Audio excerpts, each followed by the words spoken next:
ꯈꯣꯝꯕ ꯉꯥꯌꯣꯛ ꯐꯥꯝ ꯑꯗꯨꯗ ꯂꯣꯡꯍꯨꯞ ꯇꯧꯗꯨꯅ ꯉꯥ ꯐꯥꯔꯝꯕꯗꯒꯤ ꯁꯛꯍꯦꯟꯕꯤ ꯂꯥꯛꯄ ꯎꯕꯗ ꯂꯩꯈꯣꯝ ꯂꯩꯅꯥꯡ ꯏꯇꯩ ꯏꯇꯩ ꯈꯨꯗꯩ ꯃꯇꯦꯛ ꯑꯗꯨꯃꯒ ꯉꯥꯌꯣꯛ ꯐꯥꯝ ꯑꯗꯨꯗꯒꯤ ꯄꯨꯔꯞ ꯄꯨꯔꯞ ꯀꯥꯈꯠꯂꯛꯂꯒ ꯁꯛꯍꯦꯟꯕꯤꯒꯤ ꯃꯅꯥꯛꯇ ꯍꯔꯥꯎꯅ ꯆꯦꯟꯆꯠ ꯇꯧꯗꯨꯅ ꯂꯥꯛꯏ꯫ ꯈꯣꯝꯕꯒꯤ ꯃꯇꯧꯗꯨꯗ ꯂꯩꯀꯥꯏꯒꯤ ꯅꯨꯄꯤ ꯉꯥ ꯐꯥꯕ ꯌꯥꯎꯕ ꯂꯥꯛꯄꯁꯤꯡ ꯑꯗꯨꯅ ꯆꯤꯕꯣꯟ ꯆꯤꯕꯣꯟ ꯇꯨꯃꯤꯟ ꯇꯨꯃꯤꯟ ꯑꯃꯒ ꯑꯃꯒ ꯑꯣꯟꯁꯤꯟ ꯋꯥꯔꯤ ꯁꯥꯟꯅꯔꯤ꯫ ꯇꯧꯔꯤꯁꯤ ꯌꯦꯡꯉꯨꯅꯦ, ꯃꯤꯁꯤ ꯑꯣꯟꯊꯣꯛꯅ ꯅꯥꯈ꯭ꯔꯦ ꯋꯥꯅꯦ꯫ ꯇꯣꯃꯥꯜꯒꯤ ꯃꯆꯥꯅꯨꯄꯤꯁꯦ ꯁꯦꯜ ꯄꯥꯏꯕ ꯅꯤꯄꯥ ꯈꯟ ꯈꯟꯗꯅ ꯅꯞꯄꯤ ꯍꯥꯏꯕꯅꯦ꯫ ꯅꯨꯄꯤ ꯑꯃꯅ ꯑꯃꯨꯛ ꯁꯤꯔꯣꯜ ꯇꯧꯅ ꯈꯨꯝꯃꯛꯏ꯫ ꯑꯗꯨꯅꯤ ꯈꯨꯔꯥꯅꯤꯃꯥꯏꯒꯤ ꯃꯆꯥꯁꯤꯁꯨ ꯃꯥꯅ ꯐꯥꯈꯤꯗꯧꯔꯤꯕ꯭ꯔꯥ ꯀꯩꯅꯣꯝ ꯇꯧꯔꯤꯌꯦ꯫ ꯑꯍꯜ ꯅꯨꯄꯤ ꯑꯃꯅ ꯑꯃꯨꯛ ꯃꯤ ꯇꯥꯈꯤꯅꯤ ꯃꯇꯥꯒꯨꯝ ꯌꯥꯝꯅ ꯇꯞꯅ ꯍꯥꯏꯔꯛꯏ꯫ ꯑꯩꯗꯤꯅꯦ, ꯑꯁꯤꯒꯤ ꯁꯛꯍꯦꯟꯕꯤꯁꯦ ꯃꯁꯛ ꯃꯇꯧ ꯐꯅ ꯐꯖꯔꯕꯁꯨ ꯏꯆꯥ ꯏꯃꯧ ꯀꯥꯇꯤ ꯃꯥꯏ ꯑꯩ ꯑꯣꯏꯕꯒ ꯉꯝꯖꯔꯣꯏꯀꯣ꯫ ꯃꯤ ꯈ꯭ꯋꯥꯏꯗꯧꯅ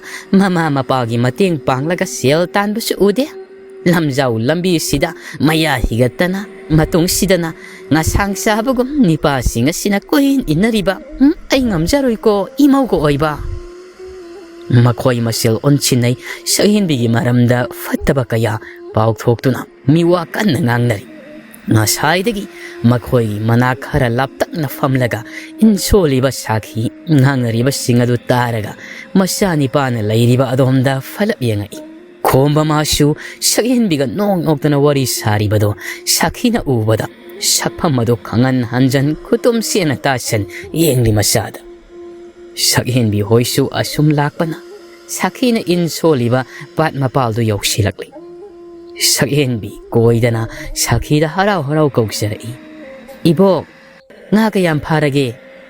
ꯁꯥꯈꯤ ꯅꯣꯛꯇ ꯌꯥꯗꯅ ꯅꯣꯛꯁꯤꯟꯅꯔꯒ ꯈꯨꯝꯃꯛꯏ꯫ ꯀꯩꯁꯨ ꯌꯥꯝꯅ ꯐꯥꯗ꯭ꯔꯤꯗ꯫ ꯉꯥꯟꯕꯤ ꯁꯥꯈꯤꯒꯤ ꯃꯅꯥꯛ ꯆꯪꯁꯤꯟ ꯇꯨꯡꯒꯣꯜꯗ ꯌꯥꯎꯔꯤꯕ ꯉꯥꯁꯤꯡ ꯑꯗꯨꯗ ꯌꯦꯡꯂꯒ ꯍꯥꯏꯔꯛꯏ꯫ ꯁꯤꯗꯤ ꯉꯥ ꯑꯆꯧꯕ ꯉꯥꯛꯇꯅꯤ꯫ ꯁꯛꯍꯦꯟꯕꯤꯁꯨ ꯆꯪꯁꯤꯜꯂꯛꯇꯨꯅ ꯍꯥꯏꯔꯛꯏ꯫ ꯀꯗꯥꯏ, ꯑꯩꯁꯨ ꯌꯦꯡꯒꯦ꯫ ꯈꯣꯝꯕ ꯉꯁꯥꯏ ꯃꯈꯩ ꯁꯛꯍꯦꯟꯕꯤꯅ ꯃꯥꯒꯤ ꯃꯃꯥ ꯁꯥꯈꯤꯗ ꯏꯕꯣꯛ ꯀꯧꯕꯒꯤ ꯋꯥꯈꯜ ꯅꯨꯡꯉꯥꯏꯇꯅ ꯃꯪꯗꯨꯅ ꯂꯩꯔꯝꯕꯗꯒꯤ ꯈꯪꯍꯩ ꯈꯪꯖꯤꯟ ꯇꯧꯅ ꯁꯛꯍꯦꯟꯕꯤꯗ ꯑꯣꯟꯁꯟ ꯇꯍꯥ ꯇꯍꯥ ꯍꯥꯏꯔꯛꯏ꯫ ꯁꯛꯍꯦꯟꯕꯤ, ꯅꯪꯅ ꯑꯩꯈꯣꯏ ꯏꯃꯥꯗ ꯏꯕꯣꯛ ꯀꯧꯔꯤꯕꯗꯨ ꯀꯔꯤꯒꯤꯅꯣ?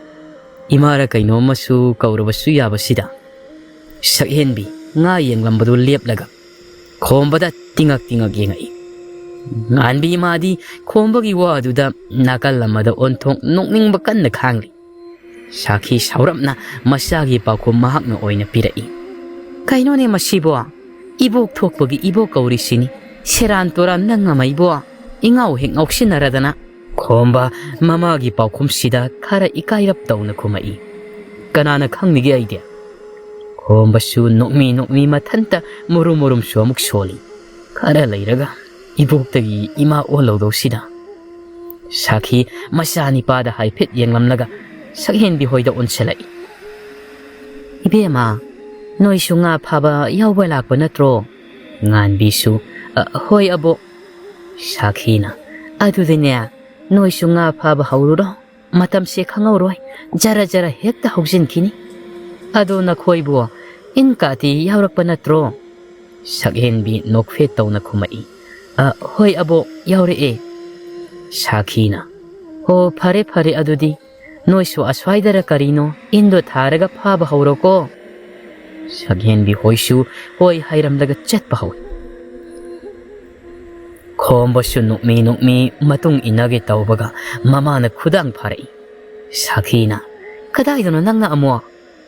ꯈꯣꯝꯕ ꯂꯠꯂꯤ ꯇꯧꯅ ꯈꯨꯝꯃꯛꯏ꯫ ꯉꯥ ꯐꯥꯕ ꯆꯠꯀꯦ ꯇꯧꯕꯅꯤ ꯀꯩꯅꯣ꯫ ꯀꯩꯗꯧꯔꯒꯦ ꯏꯃꯥ? ꯁꯥꯈꯤꯅ ꯑꯃꯨꯛ ꯀꯩꯁꯨ ꯇꯧꯗꯦ꯫ ꯏꯁꯤꯡ ꯀꯨꯝꯗꯣꯏ ꯅꯠꯇ꯭ꯔꯣ? ꯅꯪ ꯁꯤꯗꯒꯤ ꯁꯨꯝ ꯀꯨꯝꯈ꯭ꯔꯣ, ꯇꯥꯅ ꯑꯃꯨꯛ ꯆꯠꯇꯣꯏ ꯁꯔꯨꯛ꯫ ꯈꯣꯝꯕ ꯎꯄꯥꯏ ꯂꯩꯇꯦ, ꯇꯜꯂꯤ ꯍꯥꯏꯕꯁꯨ ꯉꯝꯗ ꯃꯃꯥꯒꯤ ꯌꯥꯊꯪ ꯏꯟꯅ ꯏꯁꯤꯡꯗ ꯀꯨꯝꯂꯦ ꯍꯥꯏꯔꯒ ꯂꯣꯡꯍꯨꯞ ꯇꯧꯗꯨꯅ ꯉꯥ ꯐꯥꯕ ꯑꯃꯨꯛ ꯍꯧꯈ꯭ꯔꯦ꯫ ꯁꯛꯍꯦꯟꯕꯤꯒ ꯉꯥꯟꯕꯤꯒꯁꯨ ꯅꯨꯡꯁꯥ ꯃꯔꯛꯇꯨꯗ ꯋꯥꯕꯒ ꯈꯪꯗꯈꯩ ꯋꯥꯔꯤ ꯁꯥꯟꯅꯗꯅ ꯉꯥ ꯐꯥꯔꯤ꯫ ꯁꯣꯝꯗꯅ ꯅꯤꯃꯥꯏꯒꯤ ꯌꯨꯝꯗꯅ ꯄꯥꯝꯍꯩꯕ ꯅꯨꯡꯊꯤꯜ ꯇꯥꯂꯛ ꯑꯁꯤꯗ ꯌꯨ ꯇꯞ ꯇꯥꯕ ꯃꯈꯩ ꯊꯛꯆꯤꯜꯂꯒ ꯅꯤꯃꯥꯏ ꯍꯣꯏꯒꯤ ꯁꯨꯃꯥꯡꯗ ꯂꯦꯞ ꯎꯔꯥꯎ ꯊꯔꯥꯎ ꯂꯥꯎꯗꯨꯅ ꯉꯥꯡꯂꯤ꯫ ꯑꯩꯒꯤ ꯄꯨꯟꯁꯤꯕꯨ ꯂꯩꯈꯥ ꯇꯥꯍꯜꯂꯝꯂꯒ ꯅꯪꯅ ꯅꯨꯡꯉꯥꯏꯅ ꯂꯩꯒꯦ ꯍꯥꯏꯕꯗꯨꯗꯤ ꯑꯩ ꯄꯥꯝꯍꯩꯕ ꯑꯩꯅ ꯌꯥꯒꯅꯤ ꯍꯥꯏꯕꯗꯤ ꯈꯜꯂꯨꯅꯨ꯫ ꯇꯈꯦꯜꯂꯩ, imungda laibana kanaro mapalda thoglo wa shap shabi mangang nasi thoglo haibane takhelai ngasai makai pamhaibana urau tharau taurabasu mahak mapalda thokta tasinadana imungda lairambani adubu pamhaibana ka henba mawongda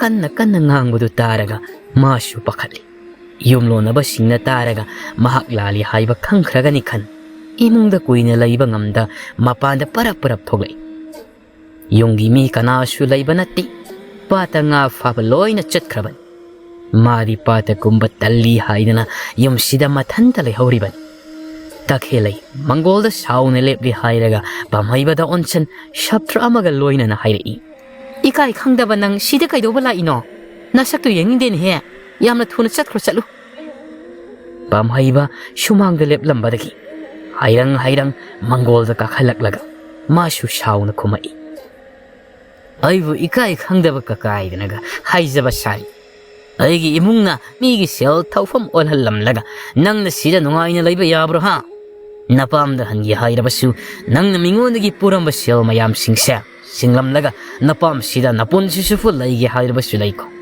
maduda aina thingadaba nati takhelai masu sauna hairi aidi kaidobogi singdoiba ha thibongdobu ai thanda sakhibro nangsu nangi nama napadusu chaba yawbu natro aduna ai singba ngamoi noi thokpa singkho adugidi aingona ne mathaga salakanu pamhaiba asawa fatha ngamda nisa palakpaga kariga takhelagi manak sangsin masin banda thajin mathong maram khangda khai phuba horai masil lasu sauna ngangli nangumbi mathong maram khangde binipina ai mai paga pallaga ngangbadi natikla ha takhelai masu mapuroibada makhut an kapngang tawduna khomai ngangni aidi ngangni nang kaidoge haibano aibo khatke haibro nangonda laibadigi aise nungaiba khangdrabani laita lairagi di tokro nongmata aibo harau nungaina thambiba yaukrabro ai khangbadi yaba khangbani adubo ai ngamlaktre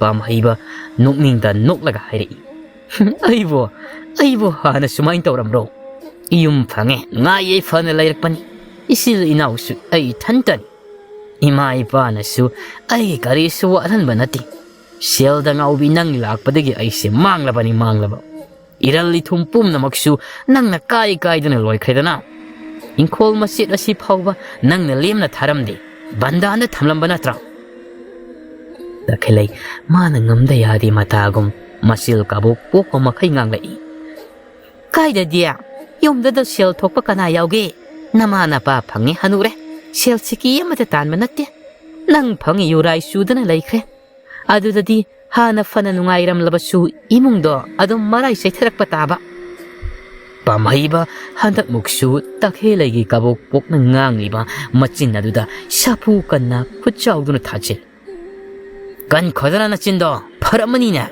nachindo nangse aina pamdana laukhrabasu laibakta tamlambani punsigi laiminagena khankhibani pamhaiba mapi ira thang pendana amuksu makha tarai thamoigi maisaksya puba ngamda aina yuda taina khibani madu pumbanangdi khangna aigi thamoibu themjinbikhidi themjinbidraba thamoisina hena nisagi pakta lukhibani sina si oikhrabasu nangdi aina nungsidana laukiba nupi nati izati khallaga laukiba nupi takhelai kapna manakong men silaga khanglau lawrai taningde nangi adugi wadu ai taningde matung amuk han haiganu ai taningde pamhaiba mahak takhi laida karemna na yengi hairaga hai nangi napa aduna ne nangse imungi izat kidama khallaga aingonda namna pirakhibani shimadi nang kaudaba fai aduga amana namit humnigi manungda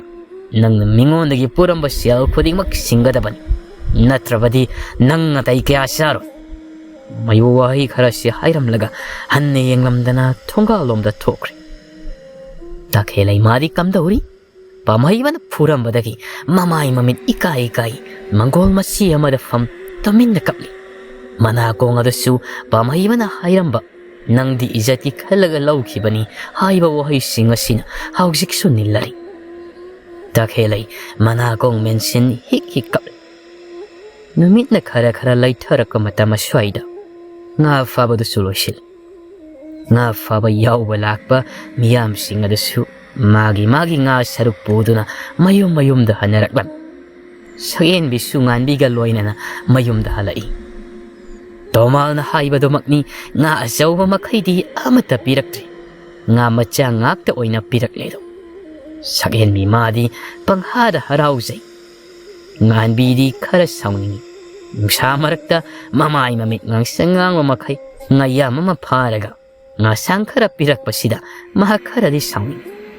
Saghen bi madi nganbi sawi kangdabana chatna maya higatlaga hairi. Nganbi aidi nga sangsingse horen nganamnamlaga koi pabaga hauna sadoiningo. Nangdi yondoiro natraga. Haibaga loide nganbi hainingdana kumai. Ita nang namaro lama panghada harawi. Aina somda nga sang oina pirakpagi koidaw saungningi. Saghen bi masu maya higatlamba leple hairaga hairi. Koi pabana di nga sawa pirakloi. Piji dara karino yeblako haihobani. Pabana haibagi illaga yeblamlabadi phadawnida. Nganbi saurambadagi saghen bigi waduda hauna noklaga hairi. As yai he. Aha, noi pabadusu nga asawadubu kamaina piji da yeblaktoino. Makoy anina wari sana dana lambi de salingai. Tungdagi laptakna khomana kaurei. Saghen biya ngai khuo. Chalamba anido chapli. Tung onthok tuni yenglakpada. Khomana makhut oi thangbada nga chauba ani pai. Makoy romda chelaklibada ubada saghen bi nganbi ngakni yengtuna lai. Khomasu yausilaktuna selakpagi shor thabet hon nga do saghen bi ga nganbi ga da pirai. Si saghen bi sina ne nangini. Sina nganbi nangini. Saghen bi nganbi mabani pirakliba nga do da tangak yengi. Khomba amuk su hairi. Yengdana lairanu se lauro ai khara thure adugini. Saghen bi nga do tapna lausilaga hairi.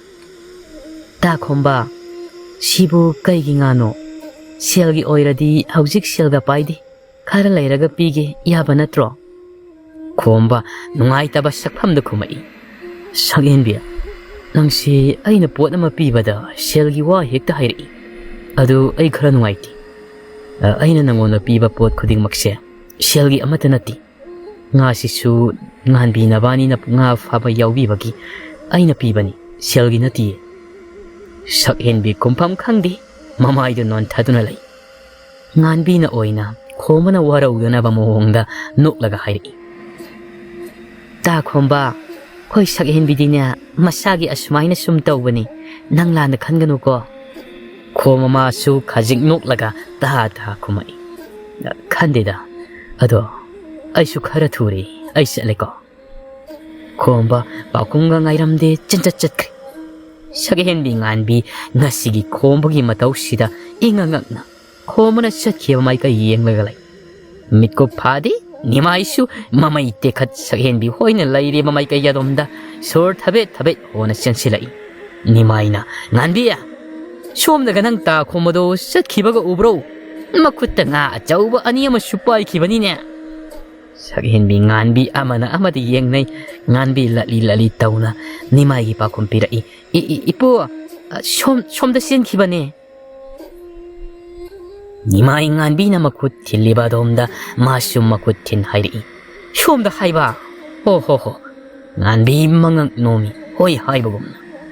Nimai makut khudombi sing masilda saungna hairi. Pai khangani drama aina phangmi kupta mabudi aina maru koke khangani. Nganbi kithi kirom tauna khangninglakli hangai. Ipo ta khomana kaidauram lage ipuna asuk sauri sibo. Nimaina nga mayamdagi khwaidagi sawa ani khalagani ne. Mana mingonda piruni haidana uraga senkribado. Madugi tanaraga nga sino mulauge haidana ipuna tanaraklibasin. Adudi aisu nang ta khomado phangnaba mukta tanarukige. Si hairam nimai satke haidana mamai laithorakpaga. Karigumba maning singlakpagum mamai do amuk laisilaklaga.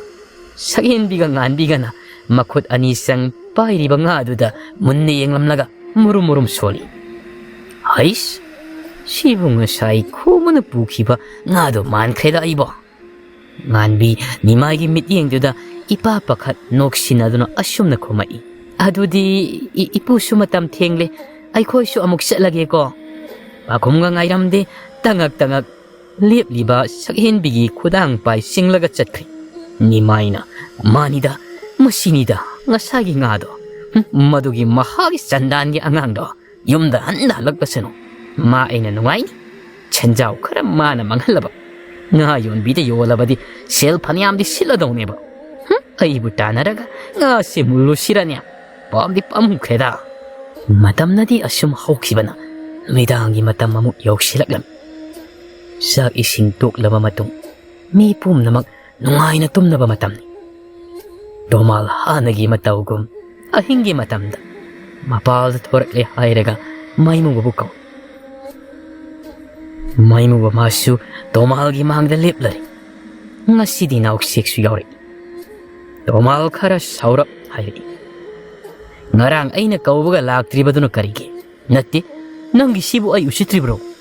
Naan ay nahuran ba chalo hay kiba doon matu na kamdaw raba. May mo ba tabli kumai.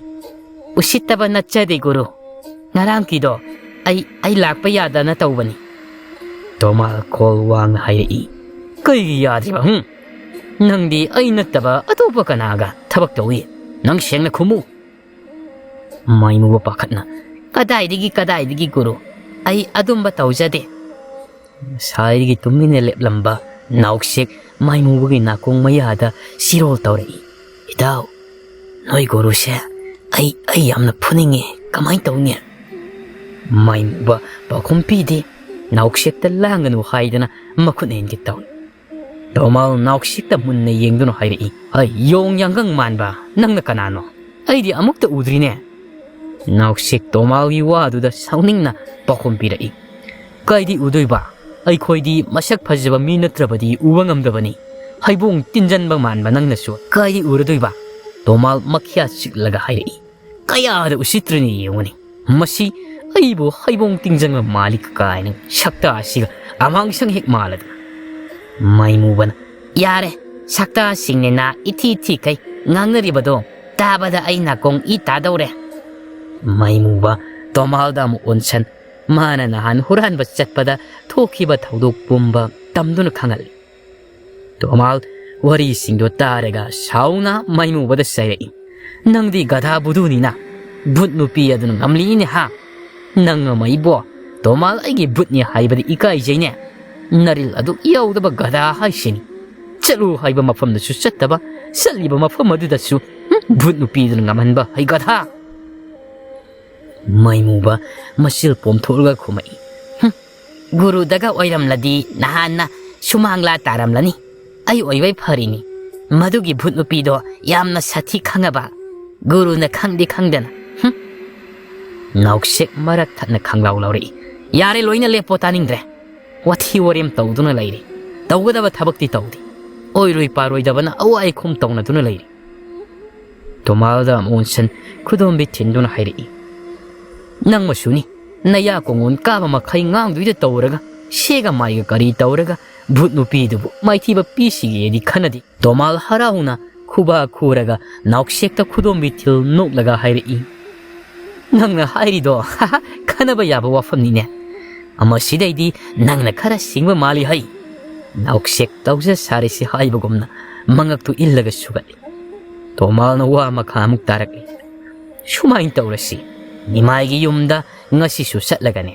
Ngarang may mo ba na huran bang ang kidraba sa pusing do noy bani na huran laglo. Nabani na sa pudo hek huran bang amlaba but no piya do budi na noy na may tiba piya bang amlaba ni ko. Domal may mo ba da yeng asum na mo makatari. May mo ba nang yaning nga ba na tro ay giwa siya. May mo ba na hoy kuro yaning Tomal nauksik tamuon silay. Nang di yani nga ba na tra, ay giwa siya. Nauksik ngay hakalaga kumai. Hoy, aduga ay ko'y nasat pa da nang siyaw nasat ka daban. Tomal mamit manalaw tok ngak na hayri. Ay di kay kaya. Nauksik na. Tawga daw riba tabak siya. Nang gitabak ni. ꯑꯗꯨꯅ ꯅꯪꯁꯨ ꯑꯩꯈꯣꯏꯒ ꯄꯨꯟꯅ ꯍꯨꯔꯥꯟꯕ ꯆꯠꯀꯗꯕꯅꯤ ꯃꯁꯤꯗ ꯅꯪꯅ ꯌꯥꯔꯦ ꯐꯔꯦ ꯌꯥꯗ꯭ꯔꯦꯗꯅ ꯑꯩꯈꯣꯏꯁꯨ ꯊꯕꯛꯁꯤ ꯇꯧꯔꯣꯏ ꯇꯣꯃꯥꯜ ꯃꯥꯒꯤ ꯈꯗ꯭ꯔꯛꯇꯨ ꯇꯧꯗꯨꯅ ꯅꯥꯎꯁꯦꯛꯄꯨ ꯊꯦꯝꯃꯛꯏ ꯌꯦꯡꯉꯣꯏ ꯅꯪꯅ ꯍꯥꯏꯔꯤꯕꯗꯣ ꯆꯨꯝꯕꯨꯗꯤ ꯆꯨꯝ ꯑꯗꯨꯗ ꯇꯥꯏꯕꯪ ꯃꯤ ꯑꯩꯅ ꯕꯨꯠ ꯅꯣꯏꯕꯥꯅꯤꯒꯤ ꯃꯔꯛꯇ ꯍꯨꯔꯥꯟꯕ ꯆꯠꯄ ꯍꯥꯏꯕꯗꯨꯕꯨ ꯈꯖꯤꯛꯇꯪ ꯅꯨꯡꯉꯥꯏꯗꯧ ꯃꯥꯟꯗꯦ ꯀꯝꯗꯧꯁꯤꯒꯦ ꯅꯥꯎꯁꯦꯛ ꯊꯋꯥ ꯁꯥꯗꯨꯅ ꯈꯨꯝꯃꯛꯏ ꯑꯗꯨꯗꯤ ꯑꯩꯈꯣꯏꯁꯨ ꯆꯠꯇ꯭ꯔꯦꯗꯅ ꯇꯣꯃꯥꯜ ꯎꯄꯥꯏ ꯂꯩꯇꯦ ꯆꯐꯨꯁꯤꯡ ꯑꯗꯨꯁꯨ ꯄꯥꯝꯕꯅꯤꯅ ꯃꯥꯁꯨ ꯆꯠꯄ ꯇꯥꯔꯦ ꯍꯣꯏꯁꯦ ꯍꯣꯏꯁꯦ ꯑꯩꯁꯨ ꯌꯥꯎꯔꯒꯦ ꯆꯠꯂꯁꯤ ꯂꯥꯛꯑꯣ ꯁꯤ ꯍꯥꯏ ꯇꯣꯃꯥꯜ ꯃꯥꯡ ꯊꯥꯗꯨꯅ ꯆꯠꯄ ꯍꯧꯏ ꯇꯨꯡꯗꯨꯅ ꯁ꯭ꯔꯣꯠ ꯁ꯭ꯔꯣꯠ ꯃꯩꯃꯨꯕꯒ ꯅꯥꯎꯁꯦꯛꯀꯁꯨ ꯏꯟꯅꯔꯤ ꯇꯣꯃꯥꯜ ꯆꯠꯅ ꯆꯠꯅ ꯃꯁꯤꯜꯗꯁꯨ ꯍꯥꯏꯔꯤ ꯊꯕꯛ ꯑꯃ ꯇꯧꯕꯗ ꯑꯩꯗꯧꯅ ꯊꯧꯅꯥ ꯐꯅ ꯁꯨꯃꯥꯏꯅ ꯇꯧꯒꯗꯕꯅꯤ ꯈꯪꯉꯤꯗꯅ ꯅꯕꯥꯅꯤꯁꯨ ꯃꯩꯃꯨꯕ ꯇꯞꯅ ꯍꯣꯏ ꯒꯨꯔꯨ ꯇꯧꯖꯒꯦ ꯅꯥꯎꯁꯦꯛꯇꯤ ꯇꯥꯅꯤꯡꯗꯕꯅ ꯂꯣꯏꯔꯕꯅꯤ